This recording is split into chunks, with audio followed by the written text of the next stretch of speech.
et avec votre esprit. Évangile de Jésus-Christ selon saint Luc. Gloire à toi, Seigneur. En ce temps-là, Jésus disait à ses disciples, « Il est inévitable que surviennent des scandales, des occasions de chute, mais malheureux celui par qui cela arrive. Il vaut mieux qu'on lui attache au cou une meule en pierre et qu'on le précipite à la mer, plutôt qu'il ne soit une occasion de chute pour un seul des petits que voilà. Prenez garde à vous-même. Si ton frère a commis un péché, fais-lui de vifs reproches, et s'il se repent, pardonne-lui. Même si 7 fois par jour il commet un péché contre toi, et que 7 fois de suite il revienne à toi en disant « Je me repens », tu lui pardonneras. Les apôtres dirent au Seigneur, « Augmente en nous la foi. » Le Seigneur répondit, « Si vous aviez de la foi gros comme une graine de moutarde, vous auriez dit à l'arbre que voici, déracine-toi et va te planter dans la mer, et il vous aurait obéi. » Acclamons la parole de Dieu. Louange à toi, Seigneur. Lorsque nous prions le credo, cette profession de foi de notre relation avec Dieu, lorsque le dimanche nous disons que nous croyons, nous parlons de l'Église. Je crois en l'Église. Mais nous parlons de cette Église avec 4 notes caractéristiques. Nous disons que nous croyons en une Église sainte, en une Église une, en une Église catholique et en une Église apostolique. Je crois en l'Église qui est une, sainte, catholique et apostolique. Lorsque nous disons que nous croyons en une Église sainte, nous disons que son fondateur, le Christ lui-même, est le Saint des Saints.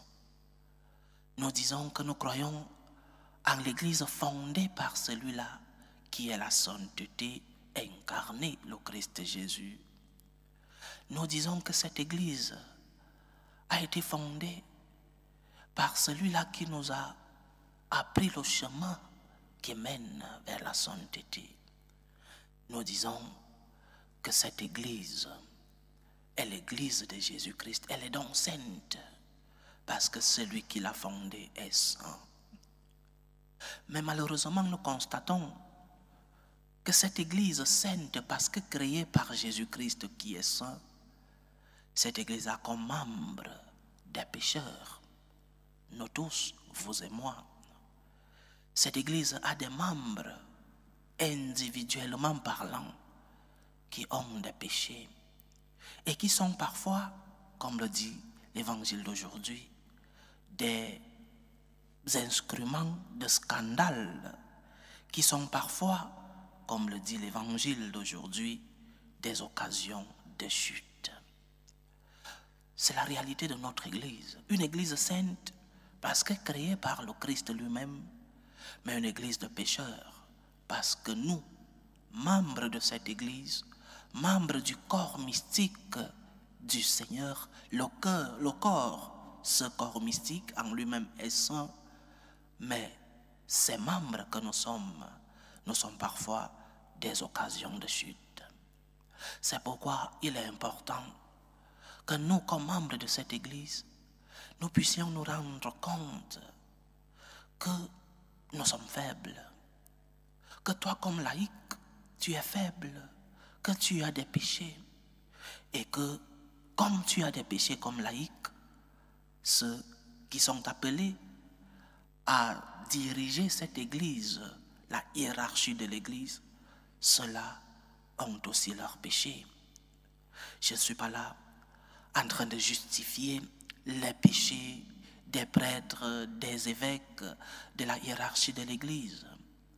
Je suis en train de parler d'une réalité, la réalité de la faiblesse des membres de l'Église que nous sommes tous, les membres du corps mystique du Christ.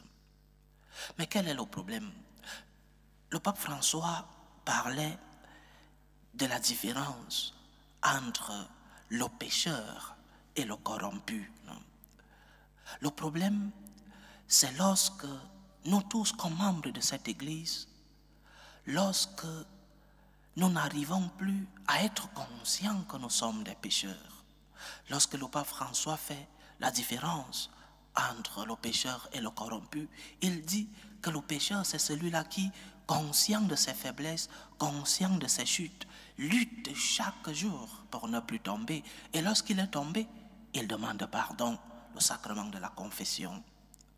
Lorsque tu es conscient que tu es faible, lorsque tu es conscient que, comme disait Saint Paul, le bien que tu veux faire, tu ne le fais pas, et tu fais le mal que tu ne veux pas faire, tu demandes pardon à Dieu et à celui à qui tu as fait le mal.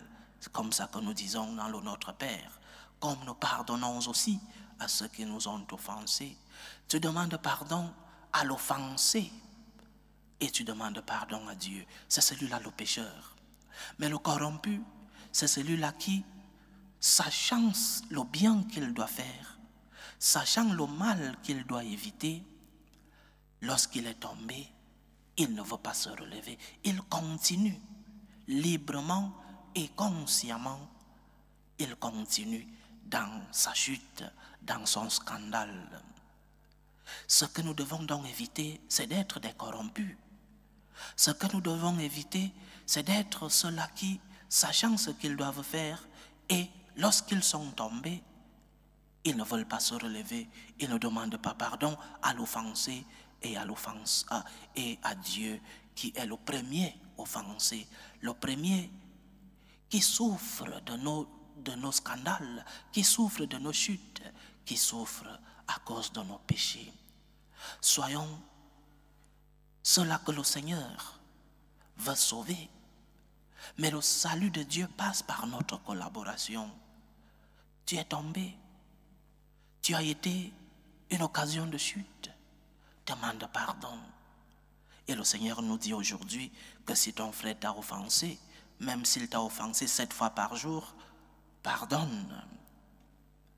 Nous sommes une église sainte, mais cette église sainte a comme membre des pécheurs.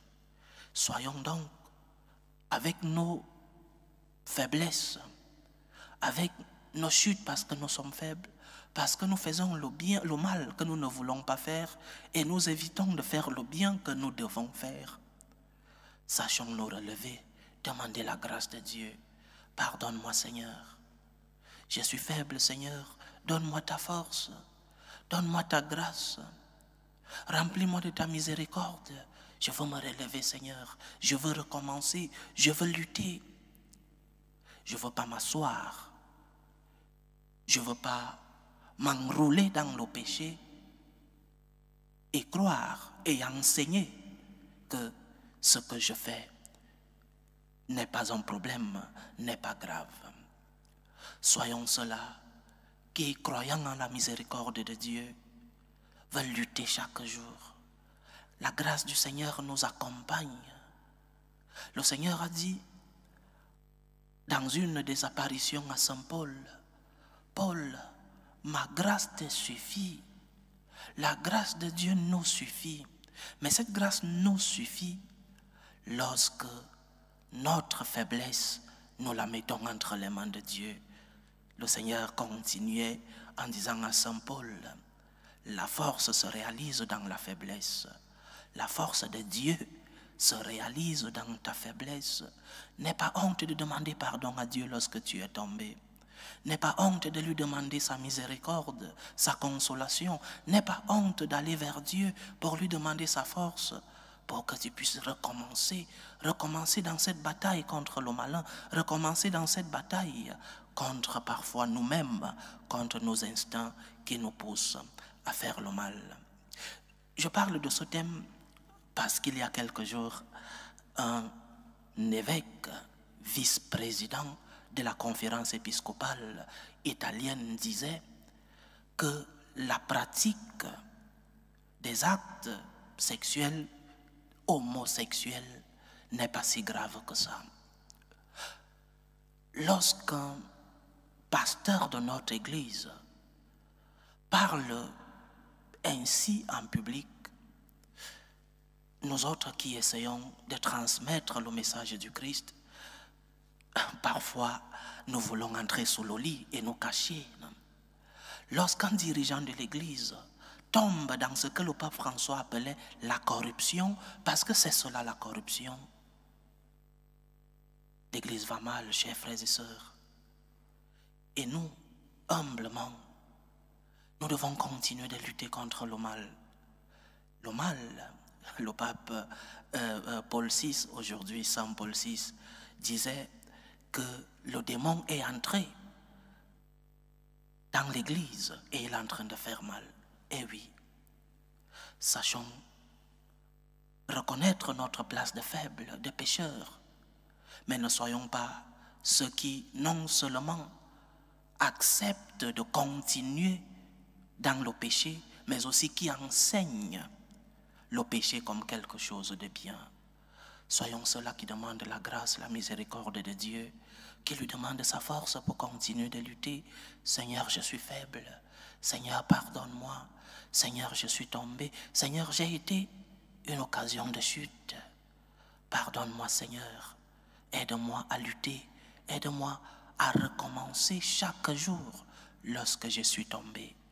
J'ai besoin de toi, Seigneur. J'ai besoin de ton pardon. J'ai besoin de ta miséricorde. Que le Seigneur bénisse son Église. Qu'elle continue à être cette Église à la recherche de la sainteté. Cette Église sainte parce que son créateur, son fondateur est saint. Mais cette Église qui a des membres qui sont permanemment, continuellement à la recherche de la sainteté. Dieu veut que tu sois sauvé. Le salut passe aussi par la demande de la grâce, la demande de la miséricorde de Dieu. Que le Seigneur nous accompagne dans notre lutte contre l'ennemi, qu'il nous accompagne dans nos luttes contre les tentations, qu'il nous aide lorsque nous sommes tombés à nous relever, à lui demander pardon et continuer dans la bataille contre l'ennemi. Loué soit Jésus-Christ. À jamais.